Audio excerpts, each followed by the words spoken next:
Haleluya, mtu wa Mungu. Hivi hapa nani anatakiwa alaumiwe? Muonekano huu wa watoto hawa ama wanafunzi hawa kucheza kwa namna ya kimalaya hivi kikahaba, nani anatakiwa alaumiwe kati ya walimu wa shuleni au wazazi wao? Nani anatakiwa alaumiwe? Kipande kikubwa cha wazazi wengi najua watakuwa na mtazamo ama watakuwa na majibu ya kwamba wanatakiwa walaumiwe walimu, kwa sababu kipande kikubwa cha wanafunzi wengi ama watoto wengi wamekuwa wakiharibika katika mazingira ya shuleni.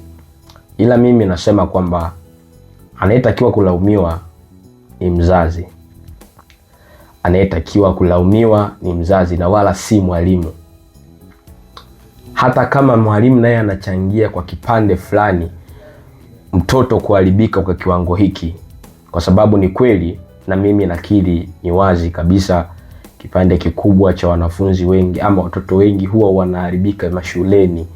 Yaani mtoto ametoka nyumbani akiwa na tabia nzuri tu, lakini anapofika shuleni anaharibika. Lakini mazingira ya shuleni, mimi najua mazingira ya shuleni wakati mwingine inatokana na elimu ya mtoto mwenyewe, ama ana ufahamu gani juu ya jambo baya ama jambo ovu aliloweza kukutana nalo shuleni. Kama mtoto atakutoka na elimu ya kimungu, atatoka na msingi wa kumjua Kristo, hata akikutana na mazingira maovu ya namna gani, atakuwa na uwezo wa kuweza kuepukana nayo, atakuwa na uwezo wa kuweza kupingana nayo.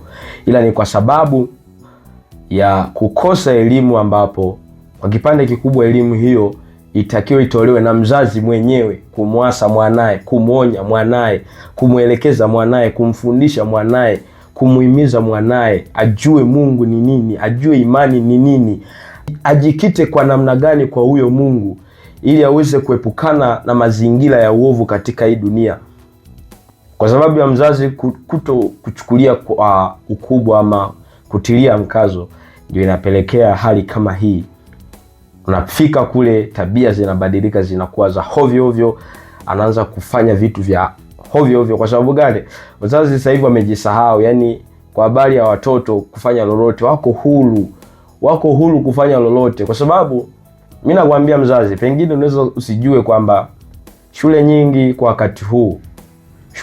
wakati huu hawasapoti kabisa mambo ya kimungu, hawasapoti mambo kabisa ya kimungu. Nakumbuka wakati fulani nikiwa nasoma shule elimu ya sekondari, ilikuwa mwenyekiti wa Kasfeta. Sasa mwalimu mkuu mwenyewe katika shule hiyo ambayo nilikuwa nasoma alikuwa anachukia sana pale anapoona mnafanya ibada. Yaani zile tulikuwa tuna vipindi vya ibada siku ya Jumatatu.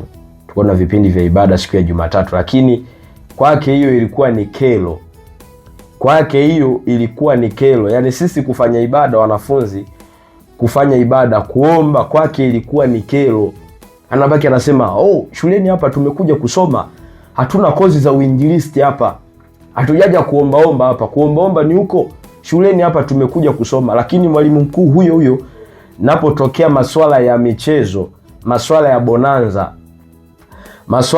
kwa sababu hiyo michezo yenyewe ambayo nasemea hapa ni wanafunzi kujirusharusha tu, kuimba nyimbo za hovyo, wanasema ndo vipaji kweli, kuonyesha umalaya. Kwa sababu hata clip unazoziona hapa watadai kwamba walikuwa kwenye michezo, walikuwa kwenye graduation, walikuwa kwenye bonanza. Kwa sababu bonanza ni vipindi ambavyo wanafunzi wenyewe wanaingia kuonyesha vipaji vyao, wa kucheza muziki ya kidunia, wa kukatika ovyo, mabinti wanakata viuno vyao, yani ni mambo ya hovyo hovyo.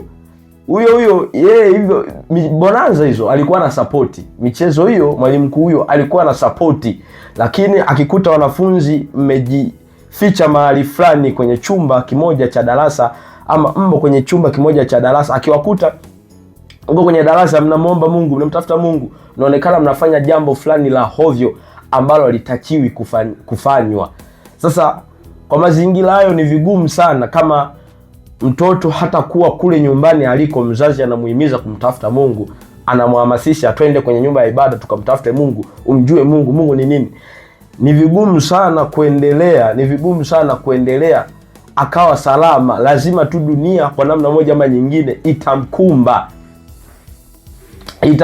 Lakini mzazi akiwekeza elimu ya kimungu, akimfundisha mwanae nini maana ya Mungu, Mungu ni nani, unatakiwa uishi maisha gani, kwa namna gani, ni kwa jinsi gani uepukane na uovu, ni rahisi sana hata kikutana na vishawishi vya namna yoyote akiwa shuleni, ni rahisi sana kuvuka. Sasa nikusomea andiko moja hapa. Nikusomea andiko moja katika kitabu cha Mathayo sura ya 16 na ule mstari wa 18. Biblia inasema, nami nakwambia wewe ndiwe Petro, na juu ya mwamba huu nitalijenga kanisa langu, wala milango ya kuzimu haitalishinda.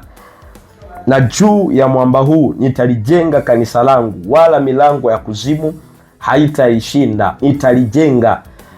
Mzazi akimfundisha mwanaye, akimwonya mwanaye, akimwasa mwanaye, akimfundisha imani nini, Mungu ni nini, akajenga hofu ya Mungu ndani yake kwa siku nyingi, kwa wakati mwingi, kwa muda mwingi, mtoto hata kikutana na mazingira fulani ya kumshawishi atende uovu, shetani hawezi akavunja ile ngome iliyojengwa ndani yake ya kumjua Kristo.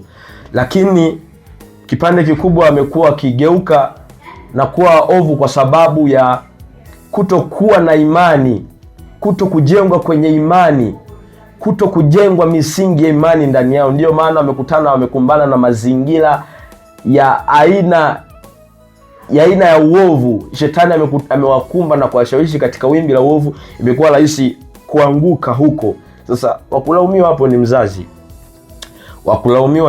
Mzazi umezembea, mzazi umetulia, mzazi umeridhika, umekubaliana na hiyo hali. Ndiyo maana kipande kikubwa mwanao anaharibika. Na nikwambie tu, hata kwa elimu ambayo unamwekea mwanao kwamba asome, aje awe waziri, aje awe mbunge, aje awe rais, aje kuwa na cheo fulani, mimi nakwambia atakuwa mbunge malaya, atakuwa waziri kahaba. Na sidhani kama kuna mzazi atafurahia licha ya cheo mwanaye alichonacho, ni waziri, ni mbunge, ni rais, ana cheo fulani hivi kikubwa serikalini, lakini ni malaya, ni kahaba, akafurahia hicho cheo. Kwa nini yote yakufike mzazi unanisikiliza, unanitazama? Kwa nini yote yakupate? Kwa nini usibadilishe mtazamo? Kwa nini usiamue kuwekeza elimu ya kimungu kwa mtoto huyo, kwa binti huyo, ili mwisho wa siku hata atakapokuwa anaendelea kukua, anapoendelea na elimu yake, basi elimu hiyo isije kama majuto, iwe ni elimu ambayo ameisoma lakini akimjua Mungu, ili ilete utukufu kwa Mungu. Lakini pia hata wewe usijutie kwa kumsomesha binti yako ama kijana yako. Neema ya Kristo Yesu ipo pamoja nawe, kwa mzazi ambaye utachukua hatua ya kubadilisha mtazamo wa malezi kwa mwanao. Amen.